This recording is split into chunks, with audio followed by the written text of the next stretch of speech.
Welcome to the wonderland stories. Hello پیارے بچوں، خوش آمدید ایک ایسی دنیا میں جہاں بادلوں میں محل ہیں، جادوئی قالین ہے اور چھوٹی چھوٹی بولنے والی مخلوق ہے۔ آج کی کہانی کا نام ہے جادوئی قالین۔ یہ کہانی ایک دور کے ملک میں شروع ہوتی ہے جہاں ایک بہادر اور نیک دل شہزادہ جمشید رہتا تھا۔ شہزادہ جمشید دوسرے شہزادوں کی طرح نہ تھا۔ اسے سونا یا بڑی دعوتیں پسند نہ تھیں۔ اسے دوسروں کی مدد کرنا اور اپنے ملک کو خوش رکھنا سب سے زیادہ اچھا لگتا تھا۔ لیکن ایک دن اسے ایک دور کے ملک کے ظالم بادشاہ کی خبر ملی اور یوں اس کا ایک ایسا سفر شروع ہوا جو اس کی زندگی بدل دے گا۔ اس دور کے ملک میں ایک جادوئی اڑنے والا قالین تھا جسے لالچی بادشاہ ناپسندیدہ لوگوں کو دور بھیجنے کے لیے استعمال کرتا تھا۔ نہ نرمی، بس بادشاہ حکم کرتا تھا۔ جب ایک نیک دل دیہاتی نے شہزادی سے شادی کرنے کی درخواست کی، ظالم بادشاہ نے سنے بغیر ہی اسے دور بھیج دیا۔ جب جمشید نے یہ سنا، اس کا دل غم سے بھر گیا۔ یہ ٹھیک نہیں، اس نے چمکتی ہوئی آنکھوں سے کہا، میں خود وہاں جاؤں گا اور ثابت کروں گا کہ نرمی ہمیشہ جیتتی ہے۔ جمشید نے کھانے کا ایک چھوٹا سا باندھا تیار کیا اور اپنے بر جیسے سفید گھوڑے پر سوار ہو کر جنگل کی طرف چل پڑا۔ اوپر پرندے چہک رہے تھے اور درخت پرانی کہانیاں سرگوشی کر رہے تھے۔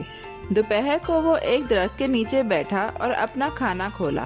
ارے بابا، روٹے میں چھوٹی چونٹیاں تھیں۔ جمشید نے انہیں جھاڑنے کی بجائے نرمی سے روٹی زمین پر رکھ دی اور چونٹیوں کو محفوظ نکلتے دیکھا۔ یہ بھی تو کھانے کی تلاش میں ہیں جیسے ہم، اس نے مسکرا کر کہا۔ اچانک ہوا میں چمکدار جگمگاہٹ ہوئی۔ ایک چھوٹی چونٹی جس نے سونے کا تاج پہنا ہوا تھا نمودار ہوئی اور جھک کر سلام کیا۔ آپ کا دل بہت نرمی والا ہے شہزادے، وہ بولی۔ میں چونٹیوں کی رانی ہوں۔ ایک دن جب آپ کو ہماری ضرورت ہوگی، ہم آپ کی آج والی مہربانی کا بدلہ دیں گے۔ شہزادہ جمشید کی آنکھیں حیرت سے پھیل گئیں۔ شکریہ پیاری رانی، اس نے آہستہ سے کہا، میں تمہارا وعدہ کبھی نہیں بھولوں گا۔ جب وہ مزید گہرے جنگل میں گیا تو ایک ہلکی دھاڑ سنی، ڈراؤنی نہیں، اداس سی۔ ایک جھاڑی کے پاس ایک بڑا شیر تھا جس کے پاؤں میں کانٹا چبھا ہوا تھا۔ شیر کراہ رہا تھا۔ بیچارہ، جمشید نے کہا، فکر نہ کرو، میں مدد کرتا ہوں۔ آہستہ اور نرمی سے اس نے کانٹا نکال دیا۔ شیر نے آنکھیں بند کی، اس کا ہاتھ چاٹا اور خوش ہو کر بھاگ گیا۔ ایک اور مہربانی کا کام مکمل ہوا اور شہزادہ فخر سے مسکرایا۔ جمشید کو ایک بوڑھا آدمی ملا جو ایک درخت کے نیچے بیٹھا تھا۔ کہاں جا رہے ہو نوجوان مسافر؟ بوڑھے نے پوچھا۔ شہزادی کو ڈھونڈنے اور ظالم بادشاہ کو روکنے جا رہا ہوں، جمشید نے جواب دیا۔ بوڑھے نے سر ہلایا اور اسے ایک لپٹا ہوا قالین دیا۔ یہ عام قالین نہیں ہے، یہ ایک اڑنے والا قالین ہے۔ یہ تمہیں وہاں لے جائے گا جہاں تمہارا دل چاہے گا۔ شکر گزار دل سے جمشید قالین پر بیٹھا اور آسمان میں اڑ گیا۔ پہاڑ اور میدان اس کے نیچے دھندلے ہوتے گئے۔ جادوئی قالین اسے سیدھا شہزادی کافیہ کے چمکتے محل لے گیا، لیکن اس کا باپ بادشاہ بیٹی کی شادی آسانی سے دینے کو تیار نہ تھا۔ اگر تم میری بیٹی سے شادی کرنا چاہتے ہو، بادشاہ نے اعلان کیا، تو تمہیں 2 بڑے کام پورے کرنے ہوں گے۔ جمشید سیدھا کھڑا ہوا اور بولا، میں قبول کرتا ہوں بادشاہ سلامت، لیکن تخت کے لیے نہیں، میں اس کے نرم دل سے آیا ہوں۔ پہلا کام حیران کن تھا۔ یہ 100 بوریاں بیج لے لو اور رات بھر میں ان سے تیل نکالو، بادشاہ نے کہا۔ جمشید نے بوریاں دیکھیں اور پریشان ہو گیا۔ لیکن اسی وقت زمین پر چمکتی چونٹیوں کی رانی ہزاروں مددگار چونٹیوں کے ساتھ آئی۔ وہ رات بھر جاگتی بھاگتی رہیں، کام کرتی رہیں۔ صبح تک تیل تیار تھا اور جمشید نے اپنے ننھے دوستوں کو جھک کر شکریہ کہا۔